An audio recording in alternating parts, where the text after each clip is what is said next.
નમસ્કાર મિત્રો, દેશ અને દુનિયાના સૌથી મોટા સમાચારમાં આપનું સ્વાગત છે। તો આજના તાજા સમાચાર મેળવવા માટે વિડીયોને અંત સુધી જોતા રહો અને આવા જ દરરોજના સમાચાર સૌથી પહેલા મેળવવા માટે આ ચેનલને સબસ્ક્રાઇબ કરવાનું ના ભૂલતા। તો મિત્રો આજના પ્રથમ સમાચાર વિશે વાત કરી લઈએ તો અષાઢી બીજ પરથી આંબાલાલે મોટી આગાહી કરી છે।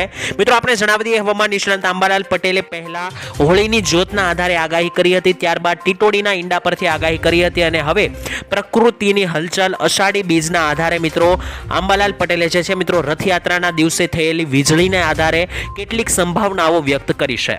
મિત્રો આપણે જણાવી દઈએ કે અષાઢી બીજના દિવસે જે વીજળી જોવા મળી તેના આધારે મિત્રો આંબાલાલે આગાહી કરતા જણાવ્યું છે કે અષાઢી બીજના દિવસે આકાશમાં વાદળો જોવા મળ્યા હતા અને મિત્રો પૂર્વ દિશાની અંદર વીજળીઓ પડી હતી, જેથી મિત્રો હવે વરસાદની શક્યતાઓ તીવ્ર રહેશે। સાથે જ મિત્રો આંબાલાલે એ પણ જણાવ્યું કે તારીખ 9 અને 10મી જુલાઈએ ઉત્તર અને મધ્ય ગુજરાતના અનેક વિસ્તારોની અંદર 1 ઇંચથી વધારે વરસાદ પડવાની પૂરેપૂરી શક્યતા છે। આ સાથે જ મિત્રો તેમણે સૌરાષ્ટ્રના વરસાદની સંભાવના વ્યક્ત કરતા કહ્યું કે સૌરાષ્ટ્ર અને દક્ષિણ ગુજરાતના કેટલાક વિસ્તારોની અંદર ભારે વરસાદની આગાહી રહેશે અને ગુજરાતના કેટલાક ભાગોમાં જે છે તે ભારે વરસાદ 8, 9 અને 10 જુલાઈના રોજ પડી શકે છે। ત્યારબાદ જોઈ લઈએ તો મિત્રો રાહુલ ગાંધીનું મોટું નિવેદન। મિત્રો કોંગ્રેસના સાંસદ રાહુલ ગાંધીએ ખેડૂતોને લઈને મોદી સરકારને ઘેરી છે। તેમણે મિત્રો ટ્વિટર ઉપર લખ્યું હતું કે દિવસ રાત ચૂંટણી ખેતી કરનારા મોદીજીએ છેલ્લા 10 વર્ષમાં માત્ર ખેડૂતો સાથે છેતરપિંડી કરી છે। દરરોજ 30 ખેડૂતો દેવાના કારણે જીવ ગુમાવી રહ્યા છે તેવું પણ રાહુલ ગાંધીએ જણાવ્યું। સાથે જ છેતરપિંડી જેની પાસે યુએસપી છે, એમએસપીના નામે ખેડૂતો સાથે રાજકારણ કરી શકે છે, ન્યાય નહીં મળે અને આ લોકો દિલ્હીની બહાર કાઢી નાખો તેવું પણ મિત્રો રાહુલ ગાંધીએ જણાવ્યું। એટલે કે મિત્રો રાહુલ ગાંધીએ જે છે નરેન્દ્ર મોદીની સરકાર ઉપર નિશાન સાધતા કહ્યું કે 10 વર્ષની અંદર મોદીજીની સરકાર રહી, આ 10 વર્ષમાં મોદીની સરકારે ખેડૂતો સાથે છેતરપિંડી જ કરી છે અને ખેડૂતો જે છે તે દેવાના કારણે મુશ્કેલીમાં મુકાયા છે તેવો મિત્રો વાત જે છે તે મિત્રો રાહુલ ગાંધીએ મોદીજીને સરકારને લઈને કહી છે। તો મિત્રો રાહુલ ગાંધીની આ વાતથી તમે કેટલા ટકા સહેમત છો તે પણ કોમેન્ટમાં લખીને જણાવી દેજો। ત્યારબાદ મિત્રો જોઈએ તો ખેડૂતોએ પોતાનું દુઃખ વ્યક્ત કર્યું। મિત્રો ખેડૂતોએ જણાવ્યું છે કે બાગાયતી ખેતીની અંદર સરકાર જે સહાય આપે છે તે ખૂબ જ ઓછી છે। સરકારે મિત્રો જેટલું રાહત પેકેજ જાહેર કર્યું છે તે ખૂબ જ ઓછું ગણાય, કારણ કે બાગાયતી ખેતી એવી ખેતી છે કે જેની પાછળ ઘણો બધો ખર્ચ લાગે છે, સાથે જ ખૂબ જ મહેનત અને પરિશ્રમ કર્યા પછી આ ખેતીની અંદર પાક તૈયાર થાય છે। તેમજ અત્યારે જે પ્રમાણેની પરિસ્થિતિ બની છે તે પ્રમાણે સરકાર જે સહાય આપે છે તે માત્ર ને માત્ર ખેતરની આસપાસ સાફ સફાઈ કરવામાં ખર્ચાઈ જાય છે, જેથી કરીને મિત્રો સરકાર જે છે તે બાગાયતી ખેતી કરતા ખેડૂતોને વધારે સહાય આપે તેવી માંગણી સાથે ખેડૂતોએ પોતાનું દુઃખ વ્યક્ત કર્યું છે। તો નવી સરકારના નવે બજેટની તારીખો જાહેર થઈ ગઈ છે। મિત્રો આવનારી ગુજરાતની જે નવી સરકાર બની છે તેનું આવનારું જે બજેટ રજૂ થવાનું હતું તે 1 જુલાઈ આસપાસ થવાનું હતું, પરંતુ મિત્રો તારીખોમાં ફેરફાર કરવામાં આવ્યો છે અને મોદી સરકારની જે ત્રીજી વાર સરકાર બની છે તેનું મિત્રો પહેલું બજેટ જે છે તે 23 જુલાઈએ રજૂ થશે। નાણામંત્રી નિર્મલા સીતારામન મિત્રો સતત 7મી વખત બજેટ રજૂ કરવાના છે। બજેટનું સત્ર મિત્રો ઘણું લાંબુ ચાલવાનું છે, કારણ કે 22 જુલાઈથી આ બજેટ રજૂ થવાનું શરૂ થશે અને તે 12 ઓગસ્ટ સુધી ચાલશે। એટલે કે મિત્રો 20 દિવસ સુધી આ બજેટ સત્ર ચાલશે। 20 દિવસ સુધી મિત્રો બજેટની જાહેરાતો કરવામાં આવશે। સંસદીય કાર્યમંત્રી કિરેન રિજિજુએ મિત્રો શનિવારે આ માહિતી આપી હતી। તેમણે મિત્રો કહ્યું હતું કે કેન્દ્ર સરકારની ભલામણ પર રાષ્ટ્રપતિ દ્રૌપદી મુર્મુએ મંજૂરી આપી દીધી છે બજેટની તારીખોને અને આ બજેટ જે છે તે મિત્રો મોદી સરકારનું ત્રીજી વાર જે નવી સરકાર બની ત્યારબાદનું પહેલું બજેટ રહેશે। અને મિત્રો સરકારે ફેબ્રુઆરી મહિનાની અંદર જે વચગાળાનું બજેટ રજૂ કર્યું હતું તેનાથી ઘણા બધા લોકો નિરાશ થયા હતા, કારણ કે બજેટની અંદર સ્ત્રીઓ અને ખેડૂતો માટે કોઈ ખાસ જાહેરાત કરવામાં નથી આવી, પરંતુ હવે મિત્રો જોવાનું રહ્યું કે 23 જુલાઈ નિર્મલા સીતારામન જે આ વર્ષનું મોટું બજેટ રજૂ કરવાના છે તેમાં મિત્રો આ ખેડૂતો માટે અને સામાન્ય જનતા માટે કઈ નવી યોજના લાવવામાં આવે છે કે નહીં। સાથે જ મિત્રો નિર્મલા સીતારામન 23 જુલાઈએ જે બજેટ રજૂ કરશે તે મિત્રો સતત 7મી વાર કરવાના છે। આ મિત્રો તેમણે રેકોર્ડ તોડ્યો છે, કારણ કે પહેલા જે છે તે અગાઉ મિત્રો મોરારજી દેસાઈએ 6 વાર બજેટ રજૂ કર્યું હતું, પરંતુ મિત્રો તેનો રેકોર્ડ તોડીને હવે નિર્મલા સીતારામન સતત 7મી વાર બજેટ રજૂ કરશે। ત્યારબાદ મહત્વના સમાચાર જોઈએ તો ખેડૂતો માટે સરકારની પાક વીમા યોજના. મિત્રો ઘણી વખત ખેડૂતોને ખેતી કરતી વખતે ઘણી સમસ્યાનો સામનો કરવો પડતો હોય છે. આવી પરિસ્થિતિઓની અંદર મિત્રો ઘણી વખત ખેડૂતો જે છે તે ખેતીની અંદર નુકસાન પણ મેળવે છે. એટલે કે મિત્રો ઘણી વખત કુદરતી આપત્તિઓ આવી જાય છે, જેવી કે માવઠા પડી જાય છે, વાવાઝોડું આવે છે, દુષ્કાળ પડે. આવી પરિસ્થિતિમાં ખેડૂતો મિત્રો જે પાકની આશાએ બેઠા હોય છે તેવો પાક મળતો નથી. તો આ નુકસાનીની ભરપાઈ કરવા માટે ખેડૂતો માટે પ્રધાનમંત્રી પાક વીમા યોજનાની ભેટ આપવામાં આવી છે. આ યોજના હેઠળ મિત્રો સરકાર જે છે તે ખેડૂતોને ખેતીમાં થયેલા તમામ નુકસાનની ભરપાઈ કરવામાં આવે છે અને તેમને થોડી ઘણી મિત્રો આર્થિક સહાય પૂરી પાડવામાં આવે છે, જેથી કરીને ખેડૂતોને જે પાક નુકસાન થયું હોય ખેતરની અંદર તે મિત્રો ખેડૂતો જે છે તે ભરપાઈ કરી શકે. ત્યારબાદ મિત્રો વાત કરીએ તો શૌચાલય બનાવવા માટે 12,000 રૂપિયાની સહાય મળશે. મિત્રો ભારતને સ્વચ્છ બનાવવા માટે ભારત સરકાર દ્વારા મફત શૌચાલય યોજના શરૂ કરી દેવામાં આવી છે અને મિત્રો આ મફત શૌચાલય યોજના 2024ની અંદર તમે 12,000 રૂપિયા મેળવી શકો સરળતાથી. મિત્રો આપને જણાવી દઈએ કે આ યોજના ગામડાઓની અંદર અને શહેરની અંદર બંને વિસ્તારોમાં શરૂ થઈ ગઈ છે. તો જો મિત્રો તમે પણ આ યોજનાનો લાભ મેળવવા માંગતા હોય અને હવે તમે પણ આ યોજના માટે અરજી કરી શકો છો. આ યોજના સંબંધિત મિત્રો અન્ય માહિતી જે છે તે આજના લેખમાં ઉપલબ્ધ છે. આ યોજના હેઠળ મિત્રો 2019 સુધીમાં દરેક ઘરમાં શૌચાલય બનાવવાનું સપનું હતું, લક્ષ્ય હતું, પરંતુ મિત્રો હવે તેને 2024 સુધી લંબાવવામાં આવ્યું છે અને હવે મિત્રો સરકાર જે છે તે સ્વચ્છ ભારતને પ્રોત્સાહન આપવા માટે આ યોજના લઈને આવી છે. તો જો મિત્રો તમારે પણ ઘરની આંગણે શૌચાલય બનાવવું હોય ગામડાઓની અંદર અથવા તો શહેરોની અંદર, તો તમને 12,000 રૂપિયાની સહાય આ યોજના અંતર્ગત મળે છે. તમે મિત્રો આ યોજનાની અંદર અરજી કરી શકો છો. તમારી અરજી જો પાસ થાય છે તો તમને 12,000 રૂપિયા શૌચાલય બનાવવા આપવામાં આવશે.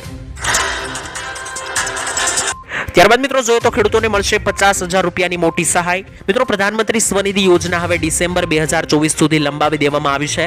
અગાઉ મિત્રો તેની છેલ્લી તારીખ 31 માર્ચ 2023 હતી અને આ યોજના હેઠળ મિત્રો નાના વેપારીઓને અને શહેરીની અંદર મિત્રો જે વહેંચવા આવે છે ફળ અથવા તો ફ્રૂટ, તેમને મિત્રો જે છે તે 50,000 રૂપિયા સુધીની સહાય આપવામાં આવે છે.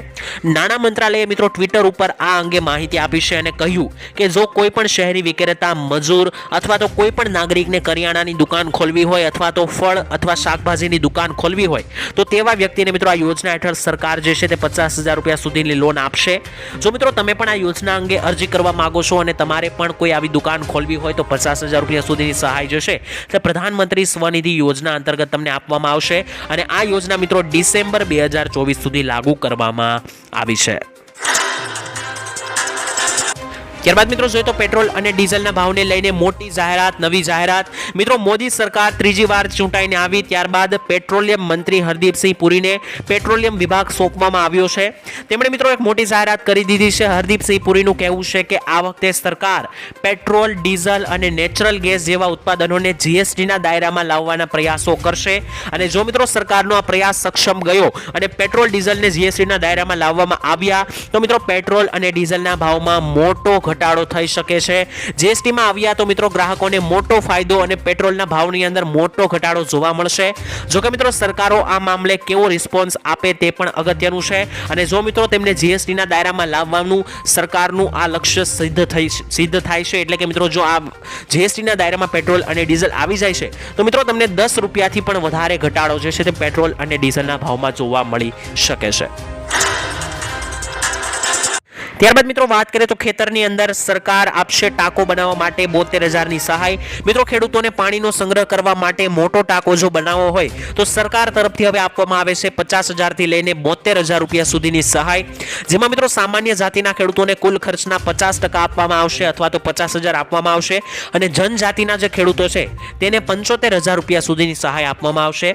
અને મિત્રો આ યોજના અંગે જે છે તે ફોર્મ ખેતીવાડીની વેબસાઇટ આઈ ખેડૂત ઉપર ભરવાના શરૂ થયા છે. તો મિત્રો જો તમારે પણ ટાંકો બનાવવો હોય અને સરકાર તરફથી 72,000 રૂપિયા સુધીની સહાય મેળવવી હોય તો મિત્રો તમે યોજનાનું ફોર્મ ભરી શકો છો. તમારી યોજનાનું ફોર્મ જે છે તે પાસ થશે તો તમને તમે આપેલા એકાઉન્ટ, બેંક ખાતાની અંદર આ સહાય જમા કરી દેવામાં આવશે. ત્યારબાદ મિત્રો જોઈએ તો મોદીજીની ખેડૂતોને મોટી ભેટ. મિત્રો મોદીજીએ ખેડૂતો માટે એક મોટા રાહતના સમાચાર આપ્યા છે. રાજસ્થાનની અંદર મિત્રો મોદીજી આવ્યા હતા ત્યારે તેમણે કાર્યક્રમની અંદર જણાવ્યું હતું કે ભારતની અંદર ખેડૂતોને હવે ખાતર સસ્તા ભાવમાં મળશે. ભારતની અંદર મિત્રો યુરિયા ખાતરની જે થેલીની કિંમત 266 રૂપિયા છે તે જ કિંમત મિત્રો પાકિસ્તાનમાં 800 રૂપિયા છે, બાંગ્લાદેશની અંદર 720 રૂપિયા, ચીનમાં 2100 રૂપિયા અને અમેરિકાની અંદર 3,000 રૂપિયાનું તે ખાતર મળે છે. મિત્રો તમે અનુમાન લગાવી શકો કે ભારતની અંદર જે 250 રૂપિયામાં ખાતર આપવામાં આવે છે તે પાકિસ્તાનમાં 800 અને અમેરિકામાં 3000નું મળે છે. મોદીજીએ કહ્યું કે સરકાર જે છે તે યુરિયાના ભાવ સંદર્ભે આપણા ખેડૂતોને પરેશાન નહીં થવા દે અને ખેડૂત ભાઈઓ સરળતાથી ખેતી કરી શકે તે માટે ખાતરના ભાવ જે છે તેની અંદર મિત્રો ખેડૂતોને રાહત આપવામાં આવશે. ત્યારબાદના મહત્વના સમાચાર વિશે વાત કરીએ તો મિત્રો જગતનો તાત ફસાયો લોનમાં. મિત્રો ગુજરાતના ખેડૂતો પર બેંકોનું અત્યારે વાત કરીએ તો ટોટલ 82,753 કરોડનું કર્જ છે. છેલ્લા 10 વર્ષમાં મિત્રો લોનમાં 48,853 કરોડનો વધારો થયો છે. બાકી દેવામાં મિત્રો વાત કરીએ તો તમિલનાડુ, આંધ્રપ્રદેશ અને ઉત્તર પ્રદેશમાં પણ મિત્રો ભારે દેવાથી ખેડૂતો પરેશાન છે. ગુજરાત સહિતના મિત્રો દેશના ખેડૂતોમાં સૌથી સંવેદનશીલ અને સળગતો પ્રશ્ન અત્યારે બેંકમાંથી લેવામાં આવતી લોન અને દેવા માફીનો છે. અનેક રાજ્યો દ્વારા મિત્રો ખેડૂતોના દેવા માફ થઈ રહ્યા છે. ઘણા ખરા રાજ્યોની અંદર મિત્રો ખેડૂતોને રાહત મળી રહી છે. રાજ્ય કે ભારત સરકાર સમક્ષ હંમેશા મિત્રો માંગણી ખેડૂતોએ ઉઠાવી છે કે ખેડૂતોના દેવા માફ કરવામાં આવે, લોન માફ કરવામાં આવે. આ માટે મિત્રો ઘણા બધા આંદોલનો પણ થતા રહ્યા.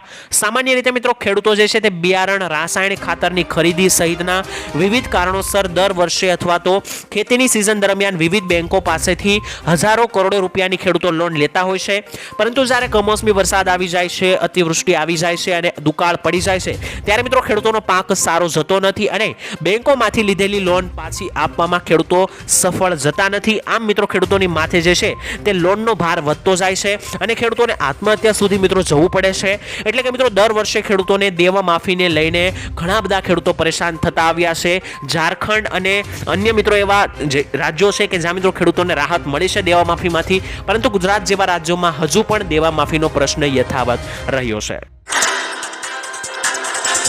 ત્યારબાદ મિત્રો વાત કરીએ તો શું જૂના આધાર કાર્ડ રદ થશે? મિત્રો આધાર કાર્ડને લઈને મોટી જાહેરાત કરવામાં આવી છે. જો તમારી પાસે આધાર કાર્ડ છે તો આ સમાચાર ધ્યાનથી સાંભળજો. મિત્રો સોશિયલ મીડિયા ઉપર અત્યારે એક દાવો થઈ રહ્યો છે જેમાં કહેવામાં આવી રહ્યું છે કે જૂના આધાર કાર્ડ 10 વર્ષથી જે આધાર કાર્ડને અપડેટ નથી કરાવેલા તે આધાર કાર્ડ 14 જૂન પછી રદ થઈ જશે. આના ઉપર મિત્રો આધાર બનાવતી સંસ્થા જે છે UIDI તેમણે મિત્રો જણાવ્યું છે કે 14 જૂન માત્ર આધાર કાર્ડને ફ્રીમાં અપડેટ કરવાની તારીખ હતી, જેને પણ મિત્રો સરકારે જે છે તે હવે 14 સપ્ટેમ્બર સુધી લંબાવી દીધી છે. આ પછી પણ મિત્રો તમારું જૂનું આધાર કાર્ડ જે છે તે નકામું નહીં થાય, પરંતુ આ તારીખ પછી જે છે તે તમારે જો આધાર કાર્ડને અપડેટ કરાવવું છે તો તેની માટે તમારી પાસેથી પૈસા લેવામાં આવશે. આપણે મિત્રો જણાવી દઈએ કે સરકારે જે છે તે મફતમાં આધાર કાર્ડ અપડેટ કરવાની તારીખને પણ લંબાવી દીધી છે. તેમણે મિત્રો એવું કહી દીધું છે કે 14 સપ્ટેમ્બર સુધીમાં તમે આધાર કાર્ડની અંદર કોઈ પણ સુધારો વધારો કરવા માંગો છો તો મફતમાં થઈ જશે. 14 સપ્ટેમ્બર બાદ મિત્રો તમે આવું કરવા જાવશો તો તમને તેના માટે પૈસા ચૂકવવા પડશે. અને જે પણ મિત્રો મેસેજ આવી રહ્યા છે કે 10 વર્ષ જૂના આધાર કાર્ડ રદ થઈ જશે તે મિત્રો સાચી વાત નથી. 10 વર્ષથી મિત્રો તમે અપડેટ નહીં કરાવ્યા હોય આધાર કાર્ડ તો પણ મિત્રો જે છે તે નકામું નહીં થાય. ત્યારબાદના મહત્વના સમાચાર જોઈએ તો મિત્રો મહિલાઓને મળશે હવે ફ્રીમાં સિલાઈ મશીન. મિત્રો દેશમાં કેન્દ્ર સરકાર દ્વારા મહિલાઓ માટે ઘણી બધી સશક્તિકરણની યોજનાઓ અમલમાં મૂકવામાં આવી છે અને મહિલાઓને મિત્રો ઘરે કામ કરવા માટે પ્રોત્સાહિત કરવા માટે મફત સિલાઈ મશીન યોજના શરૂ કરવામાં આવી છે. આ યોજના હેઠળ મિત્રો દરેક રાજ્યમાં મજૂર પરિવારોની 50,000થી વધારે મહિલાઓને મફત સિલાઈ મશીન આપવામાં આવે છે.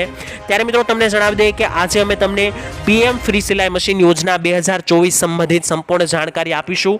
આ યોજનાનો લાભ મેળવવા માટે મિત્રો તમારે જે છે આર્થિક રીતે નબળા પરિવારોને જ આ યોજનાની અંદર સહાય આપવામાં આવે છે. તો જે પણ મહિલાઓ આર્થિક રીતે નબળી છે તેમને મિત્રો આ યોજનાની અંદર ઓનલાઈન અરજી કરવાની રહેશે. હાલ મિત્રો આ યોજના દેશના અમુક રાજ્યોમાં જ કાર્યરત છે, જેમાં મિત્રો ગુજરાતનો સમાવેશ થાય છે. આ યોજના માત્ર ગુજરાત, મધ્યપ્રદેશ, ઉત્તર પ્રદેશ, રાજસ્થાન અને મહારાષ્ટ્રમાં જ છે અને આ યોજનાની અંદર મિત્રો તમે અરજી કરો છો, તમારી અરજી જો પાસ થાય છે તો મિત્રો તમને ફ્રી સિલાઈ મશીન આપવામાં આવે છે. તો લાયસન્સ મેળવવું હવે સરળ બન્યું. મિત્રો આપણે જણાવી દઈએ કે લાયસન્સ મેળવવામાં કેટલાક નિયમોમાં ફેરફાર કરવામાં આવ્યો છે. રાજ્યમાં મિત્રો લર્નિંગ લાયસન્સની પરીક્ષાના નિયમમાં ફેરફાર કરવામાં આવ્યો છે. અગાઉ મિત્રો તમે લાયસન્સ કઢાવવા જાવશો ત્યારે પ્રશ્ન પૂછવામાં આવે છે, તેમાંથી 15 પ્રશ્નમાંથી 11 પ્રશ્નોના સાચા જવાબ આપતા પહેલા તમારે આપવા પડતા હતા, પરંતુ હવે મિત્રો તે નિયમમાં ફેરફાર કરવામાં આવ્યો છે. જો મિત્રો હવે તમે 15માંથી 11 ની બદલે 9 પ્રશ્નોના પણ તમે સાચા જવાબ આપો છો તો તમને લર્નિંગ લાયસન્સ આપી દેવામાં આવશે. સાથે જ મિત્રો ગયા મહિને પણ લાયસન્સના નિયમોમાં ફેરફાર કરવામાં આવ્યો હતો. ગયા મહિને મિત્રો નિયમમાં એવો ફેરફાર કરવામાં આવ્યો હતો કે તમારે લાયસન્સ કઢાવવા માટે RTOએ જઈને ટેસ્ટ નહીં આપવી પડે, પરંતુ તમે પ્રાઇવેટ મિત્રો જ્યાં લર્નિંગ આપવામાં આવતી હોય છે ત્યાં પણ મિત્રો જઈને તમે લાયસન્સ કઢાવી શકો છો. તો મિત્રો આ જે નિયમોમાં 2 વખત ફેરફાર કરવામાં આવ્યો છે, જેને લઈને મિત્રો હવે લાયસન્સ મેળવવું ખૂબ જ સરળ બન્યું છે. ત્યારબાદ મિત્રો મહત્વના સમાચાર જોઈએ તો મહિલાઓને મળશે 3 લાખની સહાય. મિત્રો સરકારે ઉદ્યોગીની લોન યોજના બહાર પાડી છે. કેન્દ્ર અને રાજ્ય સરકાર દ્વારા મિત્રો મહિલાઓના હિતમાં અનેકો પ્રકારની યોજનાઓ ચલાવવામાં આવે છે સ્ત્રીઓ માટે. તેમાં મિત્રો એક યોજના છે ઉદ્યોગીની યોજના. આ યોજનાની અંદર મિત્રો જે છે તે મહિલાઓ પોતાનો વ્યવસાય શરૂ કરી શકે છે. ઉદ્યોગીની યોજના હેઠળ મિત્રો મહિલાઓને કોઈ પણ વ્યાજ વગર લોન આપવામાં આવે છે અને આ યોજના દ્વારા મિત્રો સરકાર જે છે તે તમામ મહિલાઓને નાણાકીય સહાય પૂરી પાડે છે. જેઓ મિત્રો પોતાનો નવો ધંધો શરૂ કરવા માંગે છે કોઈ પણ સ્ત્રી, તો તેમને મિત્રો આ યોજના અંતર્ગત 3 લાખ રૂપિયાની રકમ આપવામાં આવે છે. ઉંમર વિશે મિત્રો વાત કરીએ તો 18 વર્ષથી લઈને 55 વર્ષની દરેક મહિલાઓ મિત્રો આ યોજનાનો લાભ લઈ શકે છે. અને આ યોજના હેઠળ લોન લેવા માટે મહિલાઓને કોઈ પણ પ્રકારની ગેરંટી પણ આપવાની જરૂર નથી. તેમણે મિત્રો વ્યવસાય કરવા માટે ઉદ્યોગીની લોન યોજના અંતર્ગત 3 લાખની સહાય જે છે તે આપવામાં આવશે.